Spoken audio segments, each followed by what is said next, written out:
Voltamos para a segunda parte da grande entrevista. Hoje é meu convidado o Sr. Ministro dos Petróleos, Engenheiro Botelho de Vasconcelos, e como devo calcular, estamos a olhar para a crise petrolífera mundial. Sr. Ministro, antes de irmos para o intervalo, falava das penalizações que são dadas às empresas que são responsáveis por causar danos ao ambiente. Não, exato, e os mecanismos que foram criados a nível do país para acudir situações desta natureza. E nós estávamos a falar os derrames nos vários níveis. Não é? Há um nível 1 em que há uma intervenção direta da própria empresa, que está apetrechada, bem apetrechada tecnicamente.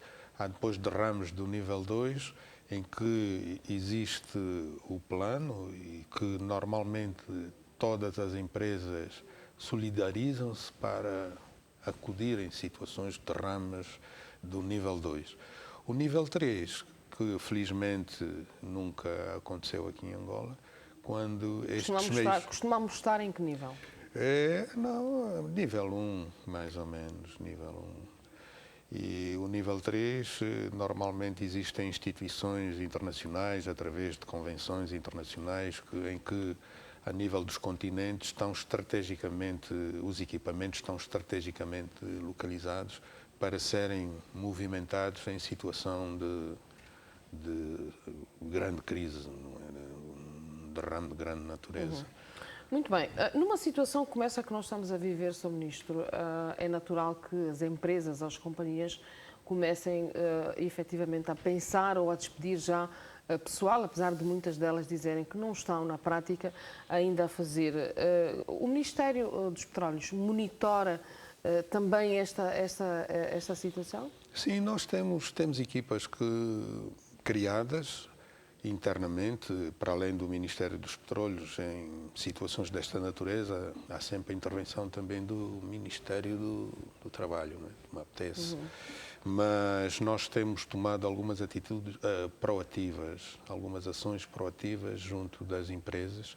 Tem havido um diálogo permanente no sentido... E não estão de facto a acontecer despedimentos? Estão a acontecer despedimentos, mas estão a acontecer despedimentos de uma forma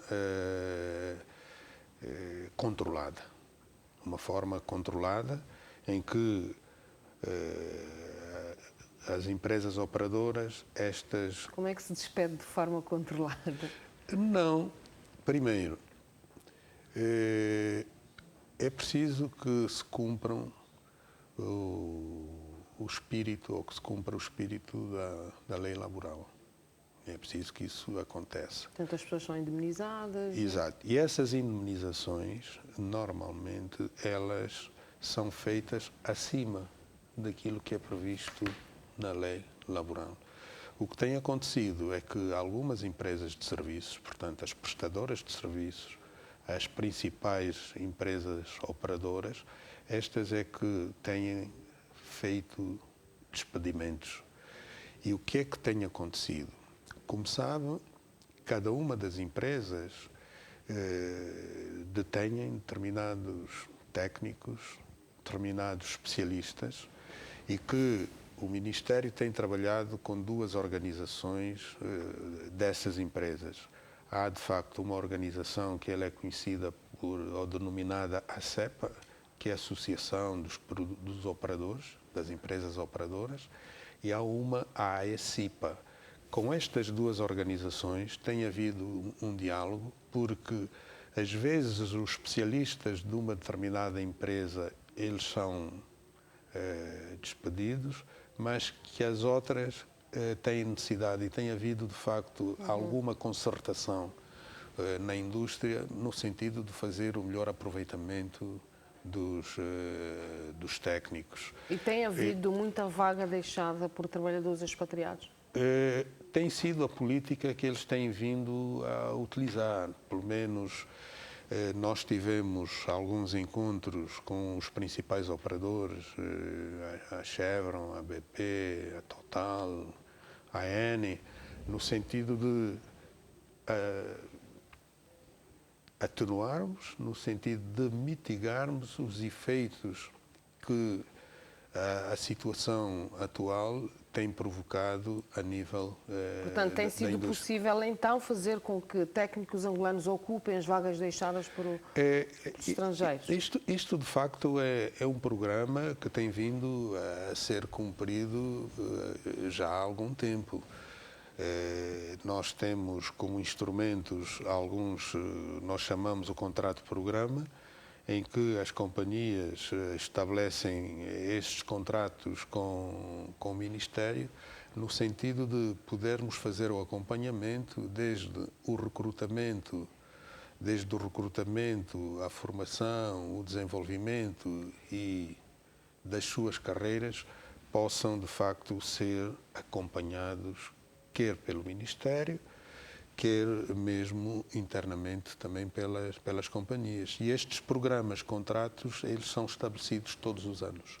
Portanto, as companhias, elas são obrigadas a definir determinados objetivos para o pessoal angolano, determinadas metas, e essas metas têm vindo a ser cumpridas aos vários níveis hierárquicos das empresas. Não teme, por isso, que haja despedimentos em massa?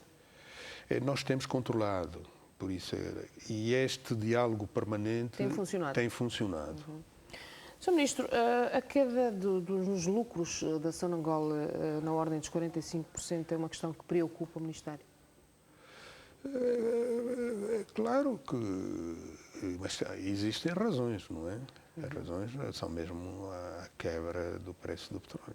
Mas até que ponto é que isto não, se pode transformar numa grande preocupação para o país? Não, eu creio que não, porque existem reservas e a própria empresa está em condições de poder desenvolver a sua atividade principal, fundamentalmente a atividade principal, sem sobressaltos. Há necessidade, de facto, de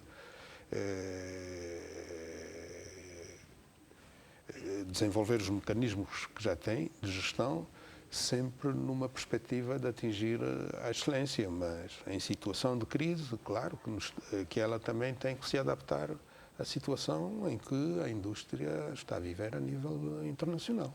Recentemente surgiram informações que davam conta da falência da Sonangol. Aproveita-se a oportunidade para, de facto, falar sobre isso. Não, a Sonangol, ela é uma empresa estável. Talvez fosse uma apreciação feita pelo seu presidente do Conselho de Administração, no sentido de chamar a atenção os seus diretores, os seus órgãos de gestão, no sentido de poderem, de facto, trabalhar de forma harmoniosa, de forma coesa, para que os objetivos da empresa venham e tenham vindo a ser atingidos. Qual é a opinião que tem já, e porque estamos ainda a falar da Sonangol, que tem da reestruturação que está a sofrer a Sonangol? É um processo que está em curso. Era uma reestruturação necessária e oportuna? Sim, porque nós vivemos na indústria, de facto, têm vindo a serem introduzidas medidas de reestruturação. E a Sonangol deve, de facto, como empresa que deve acompanhar aquilo que vem ocorrendo a nível internacional. Essa reestruturação poderá também passar pela transferência de papel de concessionária ao Instituto Público, por exemplo? Não, eu creio que o trabalho está a ser realizado e eu acho que devemos aguardar pelos resultados desse trabalho, que a todo momento vão ser divulgados. Portanto, devemos aguardar, porque é um trabalho que está em curso. Sr. Ministro, vamos agora falar um bocadinho dos preços dos combustíveis que se praticam em Angola. Nós pagamos caro pelos combustíveis que consumimos. Porquê, quando somos produtores? Essa é a pergunta que a maior parte dos angolanos se faz e que eu hoje faço assim. Não, e a resposta é simples. o petróleo encontra-se nas profundezas do mar e para trazê-lo à superfície... Os custos são muito altos. Os custos, exato. Os custos, bom, há custos. E de facto, nós já vivemos algumas situações em que os combustíveis eram substancialmente subvencionados. E é preciso que se entenda que neste momento a política que vem sendo implementada, ela está a equilibrar, de certa forma, a situação em que nós vínhamos vivendo. As subvenções devem ser dirigidas, orientadas para determinados segmentos que, num determinado momento do nosso desenvolvimento, possam contribuir, de facto, para esse desenvolvimento. E estou a falar de alguns setores económicos que podem ter subvenções dirigidas. Mas o combustível que é utilizado, fundamentalmente a gasolina, neste momento o gasóleo, são preços que podem, de facto, equilibrar não só a disponibilidade de alguns recursos que o Estado pode aproveitar para o desenvolvimento de outros setores que mais necessitam. Defende, então, que o Estado deixe de subvencionar totalmente os combustíveis em Angola? O que está a acontecer neste momento, principalmente na gasolina e do gasóleo. Mas eu defendo que, em relação ao gasóleo, em função de alguns setores que, de facto, podem vir a ser selecionados, fazer com que essas subvenções sejam orientadas para estes setores. E, fundamentalmente, os combustíveis que tenham um impacto muito grande junto das populações, que é o petróleo iluminante, o gás de cozinha, o gás doméstico. Portanto, são, de facto, os combustíveis que, neste momento, ainda têm e vão continuar a ser subvencionados. Mas esses custos a que se refere estão também relacionados com o facto de esses derivados de petróleo serem refinados fora do país. Porquê? O que é que está a faltar que a nossa refinaria aqui não arranque e não faça, de facto, este trabalho? No Lobito. Bom, o projeto está em curso, não é?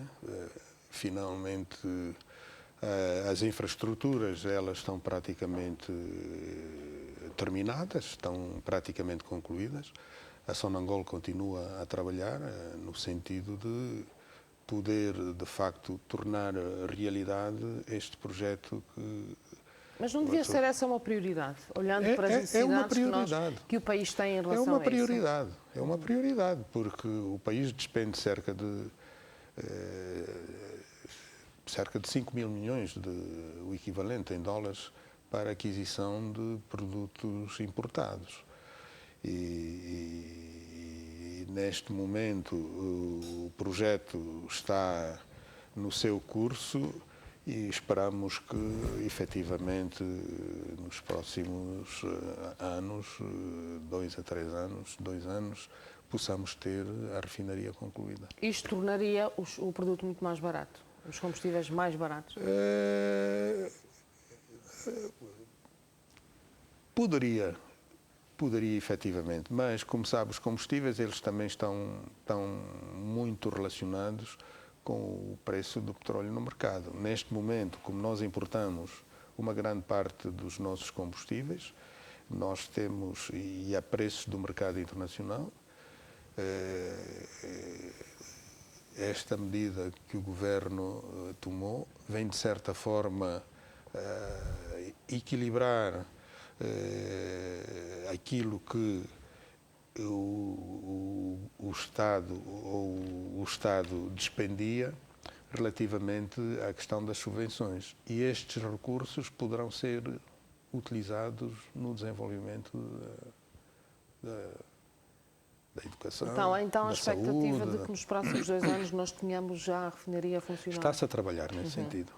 Sr. Ministro, em termos de exploração petrolífera, voltando a essa questão, andamos a explorar tudo o que nós possuímos ou há de facto reservas que se estão a aguardar para o futuro? Não, nós temos reservas provadas, prováveis e possíveis em cerca de 12 mil milhões de barris, à volta disso. E que, neste momento, estas reservas, mantendo o ritmo da produção atual, poderá garantir uma produção entre 15 anos, mais ou menos 15. Mas a atividade, ela é dinâmica. Estas reservas, elas são exauridas, mas outras podem ser descobertas. Podem ser descobertas. E, de facto, é toda uma atividade em que esse dinamismo pode provocar aumentos destas reservas e também uma extensão em termos de garantias de continuidade. Sabe que tudo isso depende de determinados programas, que são os programas de licitação de blocos. É preciso que, de forma periódica, possam ser postos a concurso determinados blocos para que essa atividade tenha sempre uma continuidade e faz-se, de facto,